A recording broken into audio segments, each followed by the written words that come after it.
আজকে আমাদের অতিথি এসেছেন জনাব মাহফুজ আলম, আপনাকে আমাদের অনুষ্ঠানে স্বাগত জানাই। আপনাকে আপনি আপনার ব্যস্ততার মধ্যে আমাদেরকে সময় দিয়েছেন, সেজন্য আমরা আপনাকে কৃতজ্ঞতা জানাই।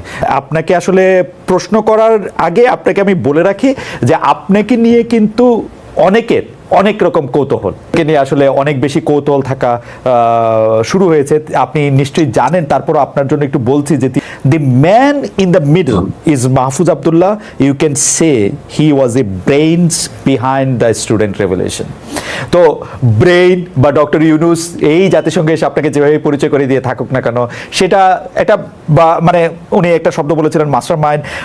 আপনার কাছে কেমন লাগে যে এই যে পুরো ব্যাপারটা ঘটে গেল খুব তাড়াতাড়ি, আপনাকে ধারণা করা হচ্ছে যে ইউ আর দি ব্রেইন বা you are the master mind, you are the one. Mahfuz Alam হচ্ছেন হিজবুত তাহরির। আপনারা যে কেউ অনলাইনে ভিনা সিকরি বাংলাদেশকে নিয়ে যতবার কথা বলেছে, ভিনা সিকরির আলাপ দেখবেন, তিনি মাহফুজ আলমকে স্পষ্টভাবে হিজবুত তাহরির বলছেন। এবং তিনি শুধু নন, অন্যান্য অনেকে বলে। সো ভারত তাকে শত্রু, জামাত শিবির তাকে আবার ভারতের দালাল বানাচ্ছে, ইসলামের একটা অংশ তাকে আবার ইসলামের শত্রু বানাচ্ছে।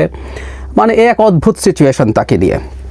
কেন তিনি এটায় পরিণত হলেন সেটা মাহফুজ আলম উপদেষ্টা, তার উপরে সাম্প্রতিক সময়ে জামায়াত শিবির যা করছে এবং তাকে যেভাবে ট্যাগ করছে, তাকে যেভাবে আক্রমণ করছে, তাতে আমার মনে হয় যে মন্দিরের ঘণ্টার কথা বলে না, যেই যায় সেই বাজিয়ে দেয়। যারা মাহফুজ আলমের ক্ষেত্রে আসলে ঘটনাটা তাই হচ্ছে বলে মনে হয়। কেন বলছি, আমরা খেয়াল করব এই সরকার যখন ক্ষমতায় আসে তখন থেকে ভারত একজন মানুষকে খুব সিরিয়াসলি টার্গেট করেছে, সেটা মাহফুজ আলম। এখন পর্যন্ত মাহফুজ আলমকে নিয়ে আমি দুবার সম্ভবত বা তিনবার কথা বলেছি, দুবার সরাসরি, আরেকবার ডক্টর ইউনুস তাকে যখন ব্রেইন বিহাইন্ড দ্য মুভমেন্ট বলেছেন তখনও। আমি পছন্দ করি তিনি তার কিছু আচরণ, তার কিছু বক্তব্য। যেমন ধরুন, তিনি উপদেষ্টা হওয়ার আগে বা প্রথম প্রধান উপদেষ্টার বিশেষ উপদেষ্টা বা কিছু একটা হয়েছিলেন, তারপর এখানে তথ্যতে গেলেন। উপদেষ্টা হওয়ার আগে তিনি জুলাই গণপরিষদে একটা বক্তৃতা করেছিলেন। এই বক্তৃতাটা যে কেউ দেখতে পারেন। তিনি নিজেকে কার্যত মাস্টার মাইন্ড আসলে দাবি করেছিলেন, এটা তিনিই করেছিলেন। এটা অত্যন্ত বোকামিপূর্ণ, অত্যন্ত বালখিল্যপূর্ণ দাবি ছিল বলে আমি মনে করি। সেটার বিরুদ্ধে আমি কথা বলেছিলাম এভাবে যে কেন এটা কোনোভাবেই একটা পরিকল্পিত মুভমেন্ট হতে পারে না, আলাদাভাবে ভিডিও করেছিলাম। শুধু তাই না, ফেসবুকে তিনি মাঝে মাঝে স্ট্যাটাস দেন এবং তার কিছু স্ট্যাটাসের সমালোচনা করেও আমি কথা বলেছি। কিন্তু এই সমালোচনাগুলো থাকবে, কিন্তু একটা গুরুত্বপূর্ণ মানুষ তিনি এই মুভমেন্টের, এতে কোনো সন্দেহ নেই। অনেক গুরুত্বপূর্ণ মানুষদের একজন তিনি, মাস্টার মাইন্ড বলে আমরা সহজে যেভাবে বলি, কেউই নন, আসলে কেউ নন। যে কারোর সাথে আমি এটা নিয়ে ওপেন ডিবেট করতে প্রস্তুত আছি। যাই হোক, সেদিকে যাচ্ছি না। কিন্তু এখন যখন তিনি এই সংকটে পড়েছেন, মাহফুজ আলমের প্রতি আমাদের দৃষ্টিভঙ্গি কী হবে? উনি সংকটে কেন পড়লেন? ওনার সংকটের কারণ হচ্ছে তিনি প্রথম একটা ফেসবুক স্ট্যাটাস দিয়েছিলেন, সেটা একটা অংশ আমি একটু পড়ি। তিনি বলছেন এভাবে,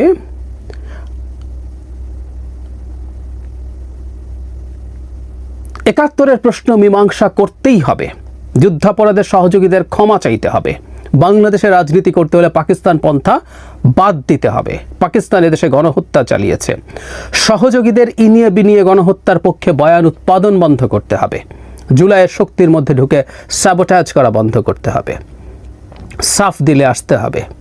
আর এরপর মুজিববাদী বাম, মানে উনি দুইটা গ্রুপকে টার্গেট করেছেন। কি সমস্যা হয়েছে আমি ঠিক বুঝলাম না। মানে উনি এখানে তো জামাত শিবির টিবির বলে নাই, তাই না? উনি বলেছেন যারা পাকিস্তানকে ওই গণহত্যা সমর্থন করেছে। কিন্তু ওই যেটা হয়, ঠাকুর ঘরে কেড়ে আমি কলা খাই না, জামাত শিবির খেপে গেল এবং বিভিন্ন জামাতের এবং শিবিরের অ্যাক্টিভিস্ট তাকে আক্রমণ করতে শুরু করলেন মারাত্মকভাবে, ভয়ঙ্করভাবে, এবং নানান ছবি টবি আনতে শুরু করলেন। উনি মাদ্রাসায় পড়েছেন, মাদ্রাসার যে তার প্রথাগত পোশাক পরা, সেই ছবি সামনে এনে তাকে কি প্রমাণ করতে চাইলেন জানি না। শিবিরের কোচিংয়ে উনি কোচিং করেছেন, সেখানে পুরস্কৃত হয়েছেন। মানে শিবিরের কোচিং, ওই কোচিং আমি চিনি, ওই কোচিংয়ের নন শিবির বহু মানুষ কোচিং করে। আর আমরা এভাবেও বলি, কেউ যদি আগে শিবির থাকে, তিনি যদি সেটা থেকে বেরিয়ে এসে এক্স শিবির না হন, মানে শিবিরতে বেরিয়ে আসলে একটা গ্রুপ আছে, একটা বর্গ আছে এক্স শিবির, এরা আসলে শিবির, কিন্তু উনি পুরোপুরি ধুয়ে মুছে এসে তিনি যদি তার নতুন চিন্তার মধ্যে ঢোকেন, সমস্যা কোথায়? আমি ব্যক্তিগতভাবে এরকম লোকজনকে চিনি যারা শিবির করতেন, এরপর এখান থেকে একেবারে ধুয়ে মুছে সাফ হয়ে এসছেন। আবারও বলছি, এক্স শিবির সব শব্দ না, ওনাকে আমি এক্স শিবির বলবো না যদি উনি শিবির থেকেও থাকেন, কিন্তু তারা এগুলো আনলেন এবং তীব্রভাবে আক্রমণ করতে শুরু করলেন। শুধু তাই না, তাকে নিয়ে একটা কথা রটানোর চেষ্টা হলো, সেটা হচ্ছে আওয়ামী লীগকে নিষিদ্ধ করা নিয়ে ক্যাবিনেটে যখন আলোচনা হয় তখন নাকি মাহফুজ আলম সেটার বিরোধিতা করেছেন, উনি নিষিদ্ধতা চাননি, এরকম একটা অভিযোগ। ফলে অনেকেই হুমড়ি খেয়ে পড়ে। আমি পরে দেখলাম আরেকজন ছাত্র উপদেষ্টা জনাব আসিফ মাহমুদ সেটাকে নাকচ করেছেন, তাকে স্ট্যাটাস দিতে হয়েছে এবং মারাত্মক আক্রমণের মুখে তিনি পড়েন। এরপর তিনি যেটা করেছেন আমি মনে করি এটা বোকামি, বয়সের দোষ, ঠিক হয়নি তার স্ট্যাটাসটা ওভাবে দেয়া। উনি বিরক্ত হয়েছেন, কিন্তু স্ট্যাটাসটা উনি পরে ডিলিট করে দিয়েছেন কয়েক মিনিটের মধ্যে। কিন্তু যেটা হয় এটা স্ক্রিনশটের জমা নয়, স্ক্রিনশটটা ছড়িয়ে পড়ে চারদিকে। তিনি লিখেছেন, আমাকে নিয়ে নোংরামি করতেছো, ঝামেলা নাই, ফ্যামিলি টাইনো না, যুদ্ধাপরাধের সহযোগী রাজাকারেরা, এটা লাস্ট ওয়ার্নিং। আর যে চুপা শিবিরে সরকারের পথ বাগাইছো আর বিভিন্ন সুশীল ব্যানার খুলে পাকিস্তান পন্থা জারি রাখছো, তোমরা তোমাদের পূর্বপুরুষ রাজাকারা দালালদের তুলনায় অধিক ভুগবা। যারা বিতর্কের এবং গালাগালির লিমিট জানে না তাদের আমি সহনাগরিক মনে করি না। পাকিস্তানপন্থীরা যেখানেই থাকবে সেখানেই আঘাত করা হবে, আমৃত্যু ঢাবিতে রাজাকারদের আগে ঠেকানো হবে। যারা এদের স্পেস দিছে তাদের জন্য গত 50 বছরের তুলনায় অধিক জিল্লতি অপেক্ষা করছে। একজন উপদেষ্টা, তিনি রাষ্ট্রের দায়িত্বে আছেন, তিনি তার ব্যক্তিগত ক্ষোভ যেভাবে উগরে দিয়েছেন অত্যন্ত অ্যাগ্রেসিভ ভাষায়, এটা খুবই অসৌজন্যমূলক হয়েছে আমি মনে করি। তারা রাজনীতিতে আছেন, সরকারে থাকা মানে রাজনীতিতে থাকা, এবং সমস্ত রাজনীতি করবেনও অ্যাক্টিভলি। এরপর গায়ের চামড়া মোটা করতে হবে, কিন্তু তিনি আসলে সম্ভবত খুবই অস্থির বোধ করেছেন এই কারণে। এখন তিনি কেন আক্রমণের শিকার হয়েছেন এবং আমরা পরে খেয়াল করব, তিনি শুধু নন, এনসিপির বিভিন্ন পর্যায়ের নেতাকর্মীরা অ্যাক্টিভলি এরপর জামায়াত শিবিরের বিরুদ্ধে তারা বক্তব্য দিতে শুরু করেছেন।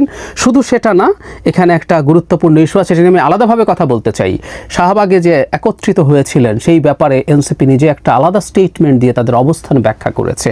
এটাও কেন করছেন, কি কারণে?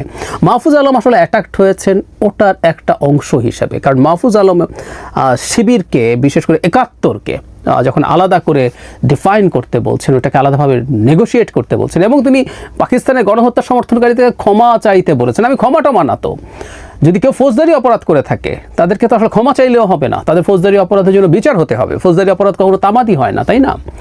ফলে তিনি সেই দোষে পড়বেন খুব স্বাভাবিক। এবং তিনি যেহেতু, আমি ওনাদেরকে আসলে এনসিপি বলি, মাহফুজ আলম বলি আর আসিফ মাহমুদ বলি, এরা সব এনসিপির লোকজন, সরকারে আছেন, তারা এই জন্য প্রকাশ্যে আসছেন না। তারা যখন জামায়াতকে ৭১ প্রশ্ন করা শুরু করেছে, জামায়াত মনে করেছিল যে তারা খুবই সুবিধাজনক একটা অবস্থায় এসছে, তারা এনসিপিকে সামনে রেখে মাঠে নেমে যাবে। সেখানে যখন মাহফুজ আলম এই কাজটা করলেন, তখন খুব প্রথাগতভাবে এই জামাতের খুব টিপিক্যাল কতগুলো আচরণ আছে। কাউকে যখন পছন্দ হয় না, এই যে এই কার্টুনটা তৈরি করা হয়েছে, লেজে ইন্ডিয়ান ফ্ল্যাগ দিয়ে চাবি দিয়ে তাকে ঘোরানো হয়, যা বলে তা করে। আবারও বলছি, গীতা সিকরি বলছে কিন্তু তিনি আসলে হিজবুত তাহরির, ডক্টর ইউনূসের সরকার যে ইসলামিক এক্সট্রিমিস্টদের সরকার, তার একটা বড় প্রমাণ হচ্ছে তাদের কাছে হিজবুত তাহরিরের মাহফুজ আলম এখানে আছেন, এটা হলো তাদের যুক্তি। সো আমরা এগুলো সব কিছু দেখেছি। কেন এটা হচ্ছে, এর মধ্যে যুক্ত করেছিলাম, তিনি একবার ইসলাম নিয়ে কয়েকটা মন্তব্যের জন্য, ইসলামের একটা ইন্টারপ্রিটেশন, আমি কট্টর বা র্যাডিক্যাল বলছি না, ইসলামের অনেকগুলো ইন্টারপ্রিটেশন আছে, সত্যিই আছে। আমি বহুবার বলি যে যারা মাজার ভাঙছেন তাদেরও একটা ইন্টারপ্রিটেশন আছে, যারা মাজার ভাঙার প্রতিবাদ করছেন তাদেরও একটা ইন্টারপ্রিটেশন আছে, যারা কিন্তু এক পক্ষ তো আরেক পক্ষকে টলারেট করছে না।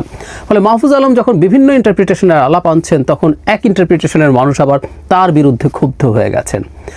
আমি শুরু করেছিলাম যেটা, তিনি মন্দিরের ঘণ্টায় পরিণত কেন হয়েছেন।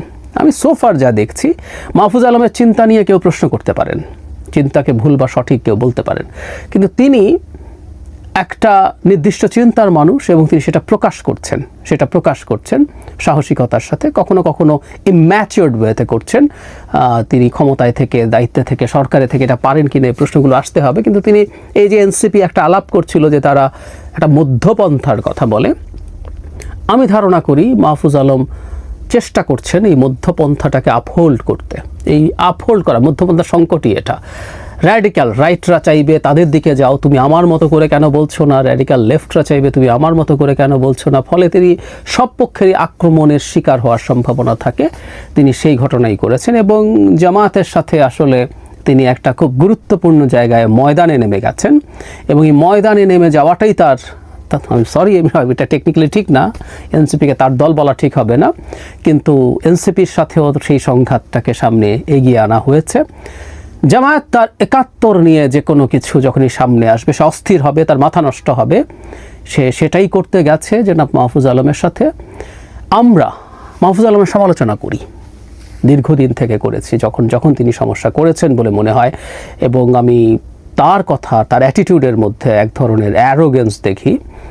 এগুলো ঠিক না, সমালোচনা হতে পারে, কারো জানাই শেষ জানা হয়ে যায় না। কিন্তু এই প্রসঙ্গে এবার তিনি এটা নিয়ে যেটা করেছেন, ওই সেই পরের স্ট্যাটাসটার কথা বলছি যেটা উনি ডিলিট করে দিয়েছেন, উনি নিজেই রিয়ালাইজ করেছেন যে এটা ঠিক হয়নি, এ ধরনের কাজে তাকে সতর্ক থাকতে হবে। কিন্তু ৭১ নিয়ে তিনি যা বলেছেন, আমরা ভীষণভাবে তার পক্ষে আছি। যারা মাহফুজ আলমকে হুমকি দিচ্ছেন, যারা মাহফুজ আলম